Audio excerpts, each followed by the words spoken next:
Hello everyone. অনেক সময় দেখা যায় গ্যাস পাম্পে গেলে অনেক সময় গ্যাসের নজলের সিলটা খাটি যায়। মানে গ্যাস ঢুকানোর সময় যে নজলটা ঢুকাইব নকলের সিলটা খাটি যায়। এই সমস্যা এই গাড়ির মধ্যেও তারে কোনো পাম্পও গ্যাস দেয় না। আর যার কারণে আইসে আর কি তার কারণে খাটের আমি দেখাই আর এই দোকা আমরা সবসময় এটা নজলের মুখ কই। আর অরিজিনাল নামটা হইলো রিফুয়েলিং অ্যাডাপ্টার। আর এটা তো এই অ্যাডাপ্টারের মুখটা বড় হয়ে গেছে, যার কারণে যখন নজলটা ঢুকানোর সাথে সাথে গ্যাসের নজলের সিলটা খাটি দেয়, অনেক গ্যাস বার হয়ে যায়, এই বিলটা নিজে দিতে হয়।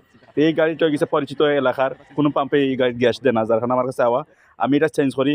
নতুন একটা এই রিফুয়েলিং অ্যাডাপ্টারটা লাগাই দিলে আমরা যেটা নজলের মুখ কই, এটা নতুন লাগাই দিলে এই সমস্যাটা সমাধান হয়ে যাব। তো এইরকম ক্ষেত্রে তাকিয়ে থাকলে সাথে সাথে কিন্তু এগুলো চেঞ্জ করে নেবা। এগুলো থাকলে কিন্তু আপনারই ক্ষতি যে কোনো সময় ইমার্জেন্সিভাবে গ্যাস লইতা, অনেক সময় দেখা যাচ্ছে গ্যাস উঠেন না, সমস্যা বা গ্যাস ওঠার সময় সিলটা খাটিয়ে গেছে নজলের, তো অনেক গ্যাস বাইরে গেছে কি, আর এই গ্যাসের বিলটাও আপনার দেওয়া লাগে। তো এই বিষয়টা রিক্সত পড়ে যায়।